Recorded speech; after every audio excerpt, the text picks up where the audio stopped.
মাছের যে পিসটা আমি বরাবরই খেতে ভালোবাসি সেটা হলো মাছের মাথা।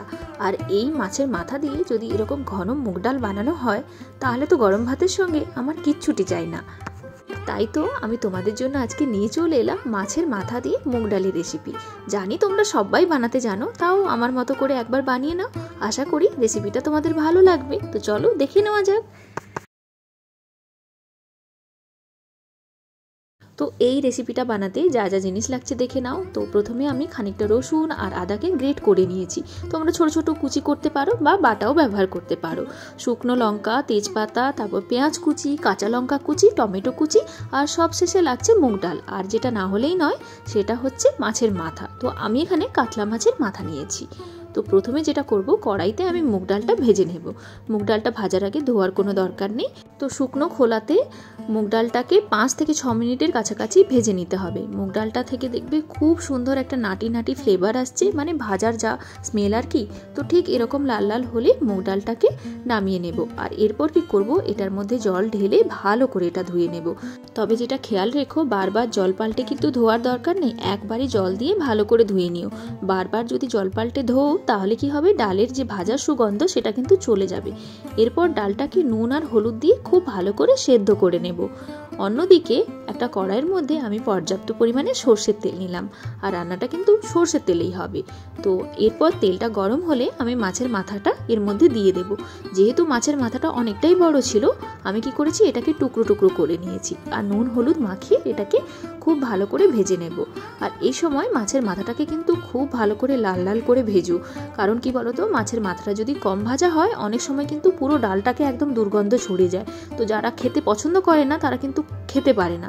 তো এদিকে দেখো মাছের মাথাটা খুব সুন্দর লাল লাল করে ভাজা হয়ে গেছে। তো এটা তুলে নেব। এবার যে তেলটা বেঁচে গেছে ওই তেলের মধ্যে প্রথমে জিরে ফোড়ন দেব, আর তারপর দিয়ে দেব 2টো শুকনো লঙ্কা আর একটা তেজপাতা। ব্যাস, এটাই হলো ফোড়ন। তো যখন দেখবে খুব সুন্দর সুগন্ধ বেরিয়ে গেছে তখন কি করবে, কুচি কুচি করে রাখা পেঁয়াজগুলো দিয়ে দেবে। আমি এখানে একটা মিডিয়াম সাইজের পেঁয়াজ নিয়েছি।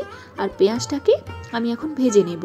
পেঁয়াজটা যখন হালকা গোলাপি হয়ে যাবে ঠিক ততটা অবধি ভাজতে হবে। তো দেখো পেঁয়াজটা হালকা গোলাপি হয়ে গেছে। এর মধ্যে কুচিয়ে রাখা আমি কাঁচা লঙ্কা দিয়ে দিলাম, আর তার সঙ্গে গ্রেট করে রাখা পেঁয়াজ আর রসুন দিয়ে দিলাম। তো এগুলোকে নিয়ে ভালো করে পেঁয়াজ রসুনের সঙ্গে মিশিয়ে নেব যতক্ষণ না এটার কাঁচা গন্ধ চলে যাচ্ছে। তো এখন কি করব, আমি এর মধ্যে কুচিয়ে রাখা টমেটো দিয়ে দেব। টমেটোটাকে ভালো করে পেঁয়াজ রসুন আদা এই সবের সঙ্গে মিশিয়ে নেব। আর তারপর এর মধ্যে দিয়ে দেব পরিমাণ মতো লবণ, যাতে করে টমেটোটা ভালো করে গলে যায়।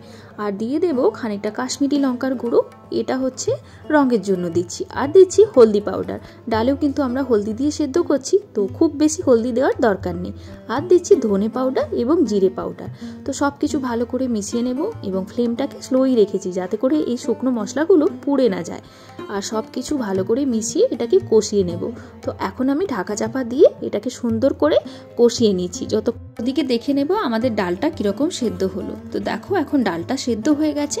ডালটা কিন্তু 80 থেকে 85% সেদ্ধ হলেই হবে। তো ডালটাকে আমি একটা পাত্রের মধ্যে নিয়ে নিয়েছি। আর এদিকে দেখো আমাদের মশলাটা খুব সুন্দর করে কষানো হয়ে গেছে। সাইড থেকে দেখো তেলও বেরিয়ে আসছে। তো এরপর কি করব, আমি ভেজে রাখা এই মাছের মাথাটা দিয়ে দেব। আর মাছের মাথাটা আমি বাইরেই একটুখানি ভেঙে ভেঙে নিয়েছি। আর পরে রান্না করতে করতে যতটা পারো খুন্তির সাহায্যে ভেঙে নিও। চাইলে বাইরেও ভেঙে নিতে পারো, কোনো অসুবিধা নেই। আসলে পুরো গোটা গোটা মাছের মাথা পড়ে গেলে ভালো লাগবে না। তো যাতে করে পুরো ডালটার মধ্যে মাছের মাথা সুন্দরভাবে ইকুয়ালি পড়ে, তাই এরকম ছোট ছোট টুকরো করে নিও। আর এরপর কি করব, ঢাকা চাপা দিয়ে এই মাছের মাথা মশলার সঙ্গে কষিয়ে নেব। এখন দেখো মাছের মাথাও কিন্তু খুব সুন্দর মশলার সঙ্গে কষানো হয়ে গেছে। ব্যাস, আর কিছুই না। এরপর কি করব, সেদ্ধ করে রাখা ডালটা এর মধ্যে দিয়ে দেব।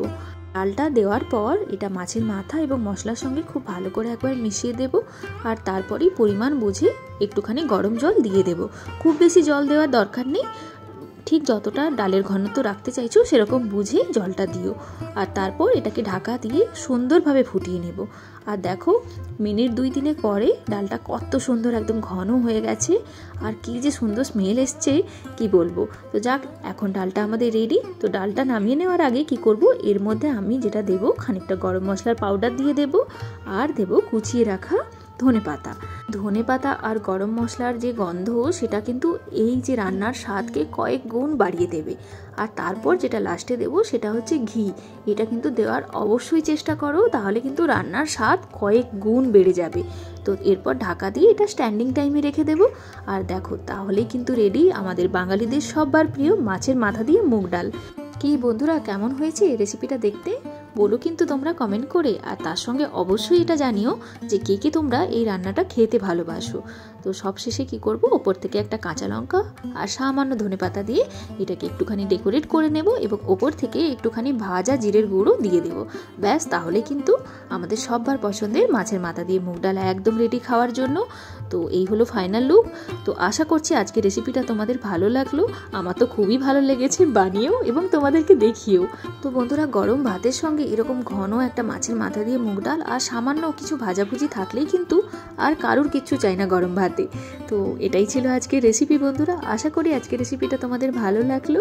তো চলো আজকের মতো টাটা, অন্য একটা ভিডিও নিয়ে খুব তাড়াতাড়ি দেখা হয়ে যাবে। সবাই খুব ভালো থেকো, বাই বাই।